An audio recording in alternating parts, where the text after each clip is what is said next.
തന്നു യഹോവയെടുത്ത് ഇവിടെ നടപ്പാറാട്ടെ.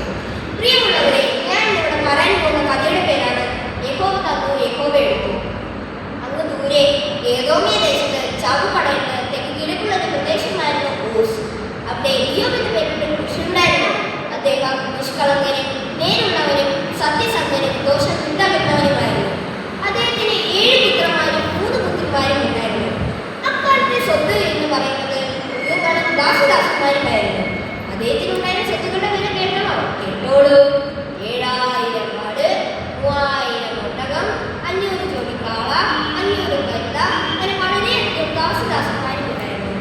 ചുരുക്കി പറഞ്ഞാൽ ആ നാട്ടിലെ ജന്മിയും മഹാനും നമ്മുടെ ഇയ്യോബ് തന്നെ. ഇയ്യോബിന്റെ പുത്രന്മാർ ഓരോരുത്തരായി അവരുടെ വീട്ടിൽ വിരുന്ന് കഴിക്കും. അപ്പോൾ സഹോദരിമാരെ കൊണ്ട് ക്ഷണിച്ച് പങ്കെടുപ്പിക്കും.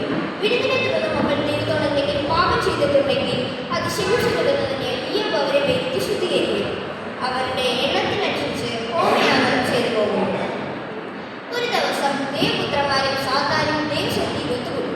സാത്താനെ കണ്ടപാടെ ദൈവം ചോദിച്ചു, എവിടെയോ ദൂരയാത്ര ചെയ്തു വന്നേ തോന്നുന്നല്ലോ, എവിടെയായിരുന്നു വിഹാരം? ഉടനെ സാത്താന് മറുപടി കിട്ടി, ഞാൻ ഭൂമിയിലേക്ക് ചുറ്റി സഞ്ചരിച്ചു, അത്ര തന്നെ.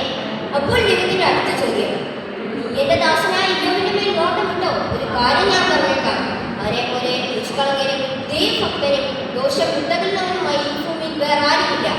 സാത്താനെ വിട്ടുകൊടുക്കാൻ കാമില്ല. സാത്താൻ പറഞ്ഞു, അത് പിന്നെ പറയണം, എന്തുകൊണ്ടാണ് ഭക്തനായിരിക്കുന്നതെന്ന് അറിയില്ലേ? നീ അവരെ ചുറ്റുമായി വേദിയിട്ടിരിക്കില്ലേ? നീ അവനോട് തൊട്ട് നോക്ക്, അന്നേരം കാണാം അവന്റെ തനി നിറം. അവൻ നിന്റെ മുഖത്ത് നോക്കി നിന്നെ തള്ളി പറയും, ഞാനാ പറഞ്ഞത്. അപ്പോൾ ദൈവം പറഞ്ഞു, ഒരു കാര്യം ചെയ്യും, അവനുള്ളതൊക്കെ നിന്റെ കയ്യിൽ തിരിഞ്ഞു, പക്ഷെ അവന്റെ ദേഹത്ത് മാത്രം നീ തൊട്ട് പോകരുത്. എന്തൊക്കെയോ നിശ്ചയിച്ചുറപ്പിച്ചതുപോലെ സാത്താൻ അവിടുന്ന് പെട്ടെന്ന് സ്ഥലം വിട്ടു. ഒരു ദിവസം ഇയ്യോബിന്റെ പുത്രന്മാരും പുത്രിമാരും 3 ജ്യേഷ്ഠന്റെ വീട്ടിൽ തിരികെ നിൽക്കുകയുമായിരുന്നു. അപ്പോൾ പെട്ടെന്നൊരു ദൂതൻ വന്ന് ഇയ്യോബിന്റെ അടുക്കൽ വന്ന് ഇപ്രകാരം അരുളി ചെയ്തു, അയ്യോ യജമാനെ, അങ്ങ് അറിഞ്ഞോ, ദേ ഇപ്പോൾ ആകാശത്തിൽ നിന്ന് തീമഴ പെയ്ത് നമ്മുടെ ആടുകളും വേലക്കാരും കത്തിച്ചവരായിപ്പോയി. ഈ വിവരം അറിയിക്കാൻ ഞാൻ മാത്രം രക്ഷപ്പെട്ടു യജമാനെ. അയാൾ പറഞ്ഞു തീർന്നില്ല. അതിനു മുമ്പ് അടുത്തയാളെത്തി കഴിഞ്ഞു. ഇനി അയാൾക്ക് എന്താ പറയാനുള്ളത്? അയ്യോ യജമാനെ, നമ്മുടെ കാളുകളെ കൂട്ടുകയും അരികെ കഴുതകൾ മെയ്യുകയുമായിരുന്നു. പെട്ടെന്ന് ശബേറമായി പിടിച്ചുകൊണ്ടു പോവുകയും വേലക്കാരെ വാളുകൊണ്ട് വെട്ടിക്കൊല്ലുകയും ചെയ്തു. ഇതെല്ലാം കേട്ട ഇയ്യോബ് താടിക്ക് കൈകൊടുത്തിരിക്കുമ്പോൾ ഇതാ അടുത്തയാൾ എത്തിക്കഴിഞ്ഞു. ഇനി അയാൾക്ക് എന്താണെന്ന് അറിയിക്കാനുള്ളത്?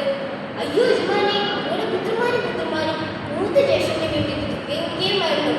അപ്പോൾ പെട്ടെന്ന് മരുഭൂമിയിൽ നിന്ന് കൊടുക്കാറ്റ് വന്ന് ഇടിമേലടിച്ച് വീട് മറിഞ്ഞ് അവരെല്ലാം മരിച്ചു. ഈ വിവരം അറിയിക്കാൻ ഞാൻ മാത്രം രക്ഷപ്പെട്ടു യജമാനെ. ഇതെല്ലാം കേട്ട ഇയ്യോബ് ഇരിപ്പിടത്തിൽ നിന്ന് എഴുന്നേറ്റ് തന്റെ വസ്ത്രം കീറി തല മൊട്ടയടിച്ചു സാഷ്ടാംഗം വീണ് നമസ്കരിച്ചു. എന്നിട്ട് പറഞ്ഞു, നഗ്നനായ ഞാൻ എൻ്റെ അമ്മയുടെ ഉദരത്തിൽ നിന്ന് വന്നു, നഗ്നനായി തന്നെ മടങ്ങി പോകും. യഹോവ തന്നു യഹോവ എടുത്തു, ഇപ്പോൾ നാം വാഴ്ത്തപ്പെടുമാറാകട്ടെ. ഇതുകൊണ്ടൊന്നും ഇയ്യോബ് ദൈവത്തെ പഠിക്കുകയോ പാപം ചെയ്യുകയോ ഉണ്ടായില്ല. ഇയ്യോബിന്റെ കാര്യത്തിൽ സാത്താൻ വീണ്ടും ദൈവത്തെ വെല്ലുവിളിച്ചു. അപ്പോൾ ദൈവം പറഞ്ഞു, ഒരു കാര്യം ചെയ്യൂ, അവൻ നിന്റെ കയ്യിലിരുന്നു, പക്ഷെ അവന്റെ പ്രാണനെ മാത്രം നീ കൊണ്ടുപോകരുത്. സാത്താൻ വീണ്ടും തന്റെ കല്ലുകൾ ഉപയോഗിച്ചു. ഇയ്യോബിന്റെ ഉള്ളക്കാൽ മുതൽ നെറുക വരെ പരികൾ ബാധിച്ചു. പാമ്പൊരു ഓട്ടം കഷ്ണം എടുത്ത് തന്നെത്താൻ ചുറ്റിക്കൊണ്ട് ചാരത്തിലിരുന്നു. അപ്പോൾ തന്റെ ഭാര്യ അടുക്കലെത്തി. ശാരീരികമായും മാനസികമായും തളർന്ന പ്രിയകരനെ ശുശ്രൂഷിപ്പാനോ ആശ്വസിപ്പാനോ അല്ല അവൾ വന്നത്. അവൾ ആക്രോശിച്ചു,